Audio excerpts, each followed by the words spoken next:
Okay, friends. Just wanted to do one of my night-themed videos. That's where I pull out the spooky ball, which is kind of cool because it's USB driven. Because USB delivers power if you need it to. It's not just about data, right? You need to power those memory sticks. It's like when you plug in a memory stick, they have no power until you plug them in. Then they get the power, and that gets the juices flowing, right? C60 copper looks pretty cool here. This is one of three metallic versions. We also have aluminum and what was the other one? Steel, of course. Now, when I say we, I mean really the Flextegrity company, which is letting me showcase these items. All right, but they're not for sale. I'm not advertising. Like you can't write to me and I can't sell you anything. So it's not an ad, but it is something I share, like show and tell share, right? Like a book you could get at the library. It's not selling. If I, speaking of which, I do want to mention an important book, and I'm going to talk about Tulsi Gabbard a little bit as well. The book is The Sorrows of Empire by Chalmers. Good book. Trying to get it on screen here. Come on here. Let's get the book cover.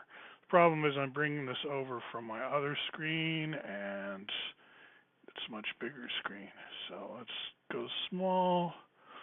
And I also want to talk about not cryptocurrency, but Unicode. So I have two topics, Unicode and bytes.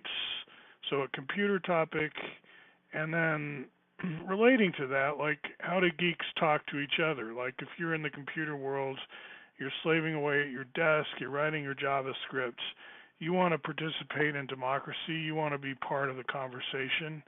We might use Quora. Quora is one of those geek things written in Python actually, where people can just ask random questions and build and get answers, and you can build your reputation as well as someone who gives good answers. So I've had 58 views of this only in the last couple hours. I only put it up 2 hours ago. I've got a couple upvotes. Who knows what the eventual fate of this post will be? It says I studied at Princeton University, which is true. And the question I'm answering is which 2020 presidential candidate would you like to see win, but is very unlikely to. And so I go into Tulsi Gabbard, who in my science fiction is already president, and I do some bullet points why I think she's cool. Free political prisoners, and I'm not sure about Leonard Peltier, whether she's ever taken a position there.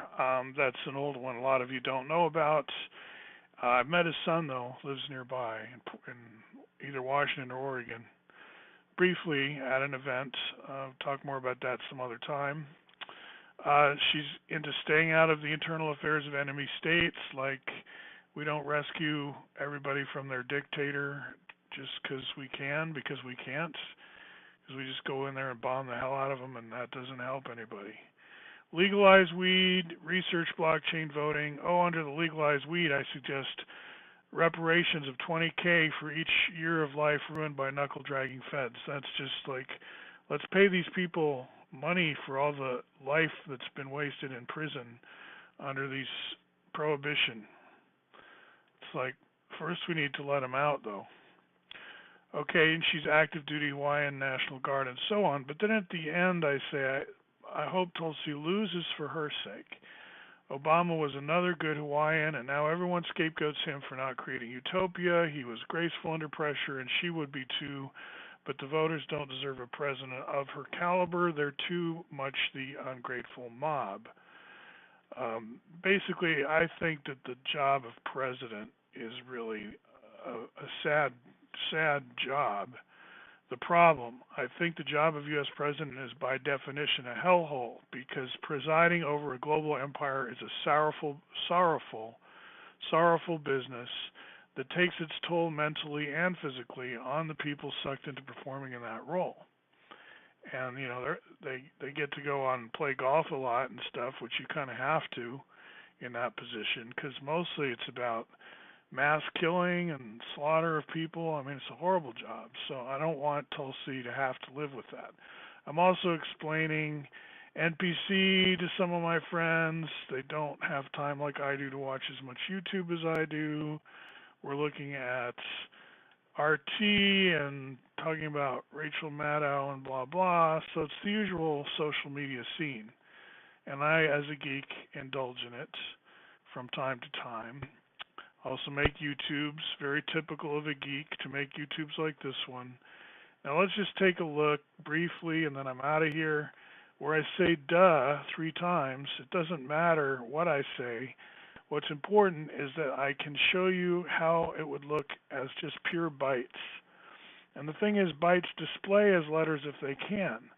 So when I say duh and encode that in UTF-8, it comes back with a B in front, which is Python's way of saying what follows are bytes. And then in quotes, it just says duh. So what kind of encoding is that? Well, it's kind of like the native encoding. It's the way bytes represent themselves if they have a choice, right? If you can show off 8 bits as a letter, then do so. And it so happens that the ASCII encoding, American Standard Code for Information Interchange, and UTF-8 match up in the very early alphabet, like on a US keyboard, A through Z, 1 through 9, 0 and punctuation, all those character codes match in ASCII. So I get the same answer when I encode in ASCII. However, when I go to UTF-32, that forces 32 wide for everybody. And in this case, then, it's got to give up on just showing. Well, it could have showed, I think it could have showed, let's see, why doesn't it show a D here? Because UTF-38 has to start a certain way. So it's got to tell us something. So it starts with all F's here, or 2 F's, and the backslash X in front. That always signifies that what follows are 2 hexadecimal numbers, i.e. 0 through F, each of which stands for 4 bits. But we're actually taking up quite a lot more space just to show those bits, right? But still, it's a compact way of representing bits where here we've got the D showing, so that's a mix. D-U-H for duh. They're all here if you look carefully, but they're surrounded by hexadecimal numbers expressed with a backslash X because we're forcing a 32-bit wide rendering for each one of these characters, okay? So that's what's going on here. I'm still trying to figure out what's going on with the padding. Where does it pad, on the left or on the right? It seems like it pads on the right, but in that case, what's going on the left here? I need to look up UTF-32 in a little more detail and figure out exactly what is going on, okay? But that's generally the idea. So I'll talk to you more next time.